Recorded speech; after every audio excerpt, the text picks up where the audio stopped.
डोंबिवली में शिव मंदिर पथ पर वैकुंठ शमशान घाट की छत टपकने के कारण यहां दाह संस्कार के लिए आने वाले नागरिकों को असुविधा का सामना करना पड़ रहा है।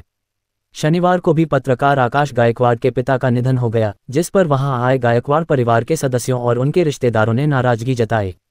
मीडिया में बार बार आवाज उठाने के बाद भी नगर निगम प्रशासन की आंखें नहीं खुली हैं। मनपा के जनसंपर्क अधिकारी संजय जाधव, बिजली विभाग के कार्यकारी अभियंता प्रशांत भागवत भी कृष्णा गायकवाड़ 78 की मौत पर शमशान घाट आए थे। रामनगर भागातली सगळ्यात जुनी ही स्मशानभूमी आहे।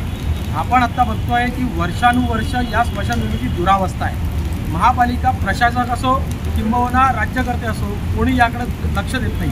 आज आपण बघतोय की एवढ्या मोठ्या प्रमाणावर इथे गळती लागलेली आहे। अक्षरशः जेव्हा मृतदेह इथे येतात त्यांच्या नातेवाईकांना विधी कसे करायचे हा मोठा प्रश्न होतो। आज आमचे पत्रकार बांधव आकाश गायकवाड यांच्या वडिलांचं निधन झालं। त्यांनी आम्हाला सगळ्यांनी सांगितलं पत्रकारांनी जर का अवस्था मांडायची नाही तर कोणी मांडायची। त्यामुळे इथे सगळे नातेवाईक म्हणतात की हा खेद आहे, हा निदान आक्रोश आमचा समाजापर्यंत पोहोचवा आणि आम्हाला सुविधा द्या। आमची जर का अवस्था ही असेल तर बाकीच्या सामान्य जनांची काय असेल। राहणार गायकवाडवाडी।